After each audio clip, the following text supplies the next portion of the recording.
Good morning everyone. Today we are going to revise subject and predicate.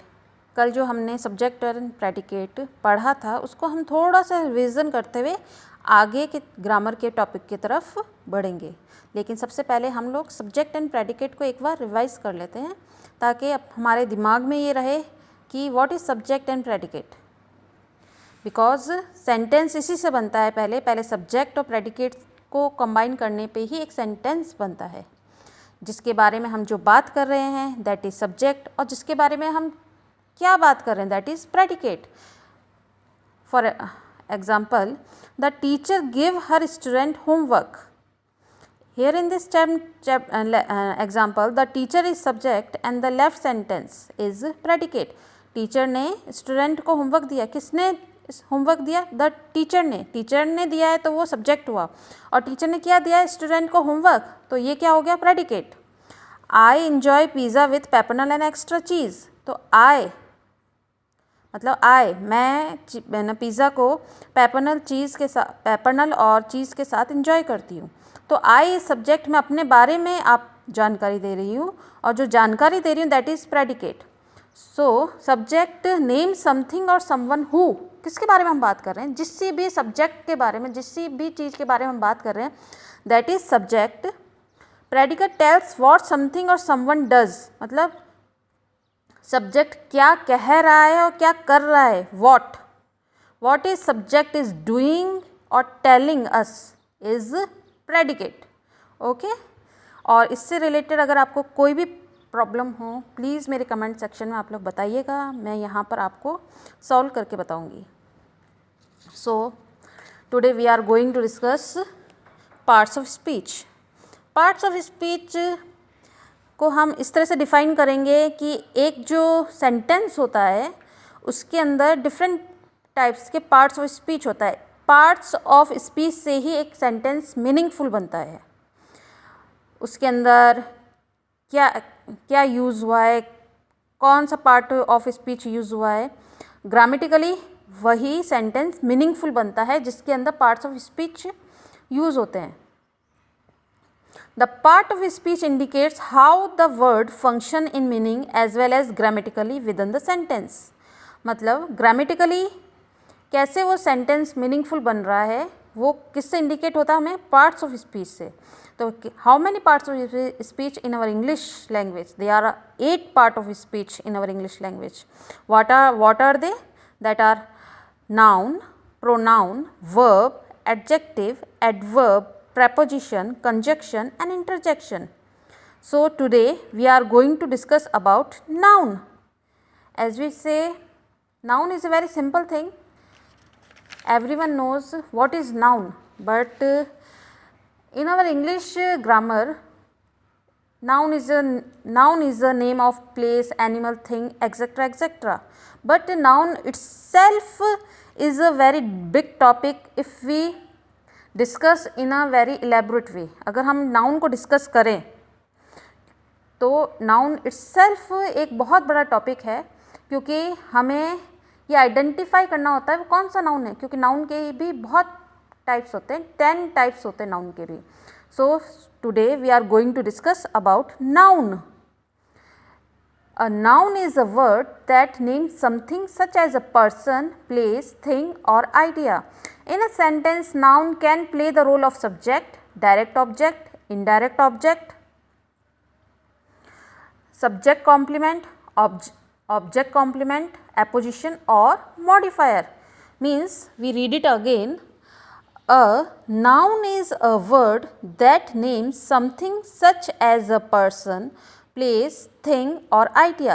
In a sentence, noun can play the role of subject, direct object, indirect object, subject complement, object complement, apposition and modifier.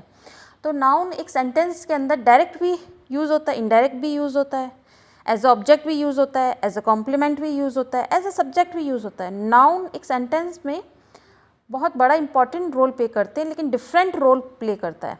So today we are going to discuss about noun. Now that you know what is noun, no, then we are going to discuss about how many types of noun. So there is 10 types of noun. First is proper noun, second is common noun, third is abstract noun, fourth one is concrete noun, fifth one is countable noun, sixth one is uncountable noun, seventh one is compound noun, eighth one is collective noun, and ninth one is singular noun, and 10th one is plural noun. तो आप लोग जैसे देख रहे हैं, noun is not a small thing कि आप लोग एक डेफिनेशन देख करके बोल देते हैं what is noun, noun is a name of a person, animal, thing. No, noun is itself a very elaborate English grammar word. If we know, then it is a very important part in our English grammar. So, proper noun. So, we are going to discuss first about noun. Then, in noun, first is proper noun. What is proper noun? जब भी हम किसी specific person के बारे में बात करते हैं, नरेंद्र मोदी, आइंस्टाइन, या फिर स्पेसिफिक जगह के बारे में बात करें, London, New York, Jaipur, Jodhpur, then this is Ram, Rohan, Surekha ma'am, whatever, that is proper noun. Specific people या प्लेस, थिंग, किसी को अपन डिफाइन करते हैं, ताजमहल, तो उसको हम प्रॉपर नाउन करते हैं. किसी भी स्पेसिफिक चीज़ को नोट में लाने के लिए हम क्या यूज़ करते हैं? Proper noun. Common noun.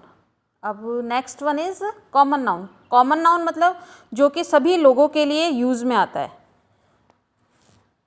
जैसे आप पीपल यूज़ करते हैं, थिंग्स यूज़ करते हैं, मैन, सिटी, रिलीजन, लेकिन हम उसका नाम नहीं बता रहे हैं. पूरी कम्युनिटी को डिफ़ाइन करता है, पूरी प्लेस को डिफ़ाइन करता है.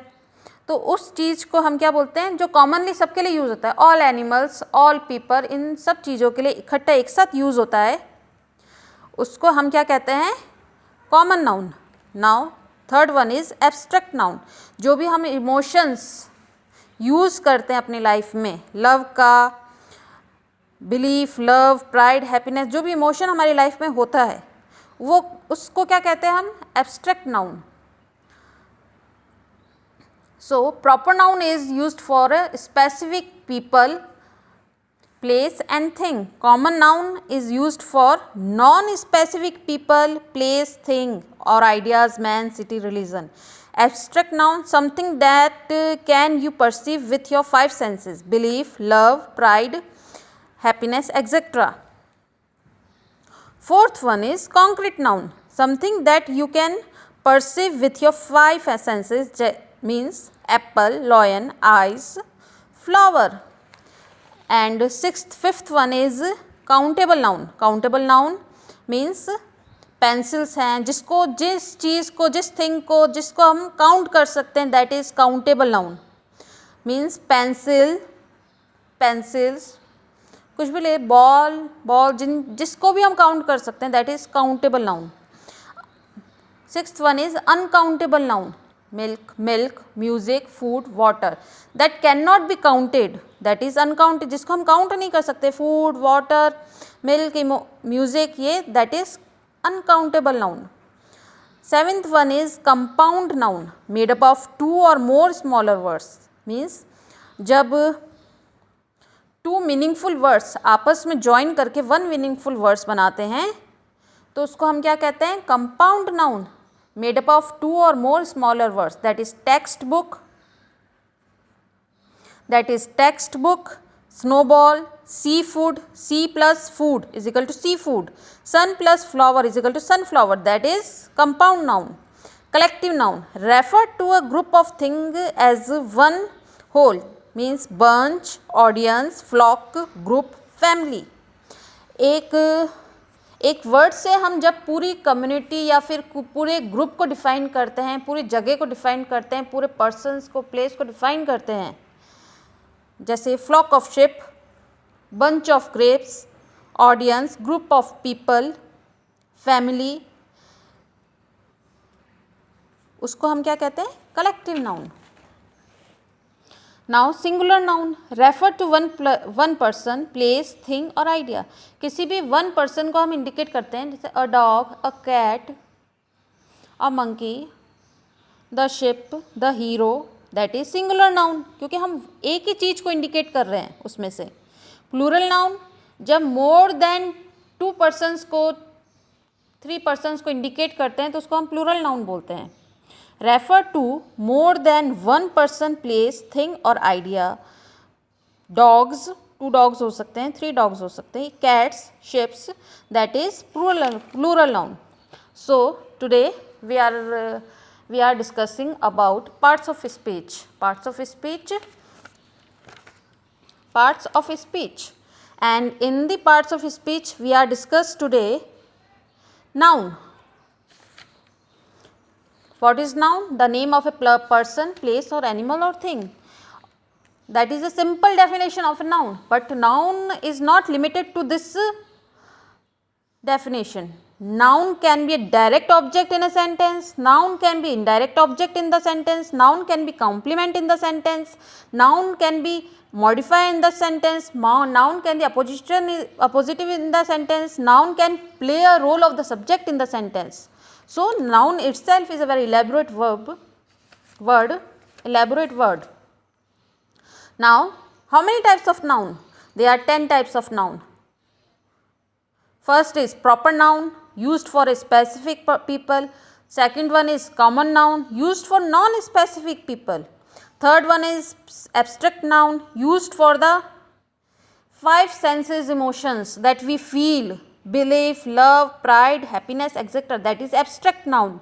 And concrete noun, जो हमें हम आँखों से अपने एक परसीव करते हैं आइडिया, तो उसको हम क्या कहते हैं? Concrete noun.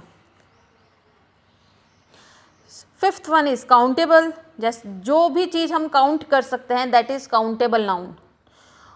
जो भी चीज़ हम काउंट नहीं कर सकते हैं, जैसे लिक्विड फॉर्म में हो गया, फूड हो गया, सॉलिड फॉर्म में हो गया, हम जिस चीज़ को काउंट नहीं कर सकते, म्यूजिक हो गया, उसको हम क्या कहते हैं? Uncountable noun. Compound noun, 2 meaningful words मिलकर के जब 1 मीनिंगफुल वर्ड बनाते हैं, जैसे text plus book is equal to text book, snow plus ball is equal to snow ball, sea plus food is equal to sea food, sun plus flower is equal to sunflower, that make the meaningful word.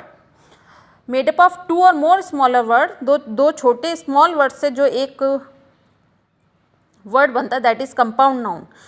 Collective noun ना, किसी भी चीज़ का झुंड जा रहा होता है ना, अंगूर का गुच्छा होता है, ग्रेप्स का गुच्छा होता है ना, बहुत सारी फैमिली मेम्बर्स एक साथ बैठे हुए होते हैं, ग्रुप में गर्ल्स एक साथ बैठी हुई होती हैं, पीपल एक साथ बैठे हुए हैं, तो उन पर्टिकुलर जगह को उनको डिस्क्राइब करने के लिए, जैसे ग्रेप्स का गुच्छा, बंच ऑफ ग्रेप्स, ना थिएटर में बहुत सारी है ना ऑडियंस ना पीपल बैठे हुए हैं, तो हम उसको कैसे करेंगे? ऑडियंस। ना शिप का झुंड जा रहा है तो उसको फ्लॉक ऑफ शिप।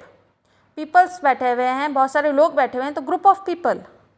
फैमिली है, फैमिली मेम्बर्स की बात है, हम उसको क्या डिफाइन करेंगे? हम एक एक को तो नहीं डिफाइन करेंगे, तो उस एक चीज़ को हटाने के लिए हम पर्टिकुलर पर्सन को तो नहीं डिफाइन कर सकते कि वहाँ वो बैठा है, वो बैठा है, वो बैठा है, तो उस इंस्टेड हम पर्टिकुलर पर्सन को डिफाइन नहीं करते हुए हम उनके लिए एक वर्ड यूज़ करते हैं, फैमिली।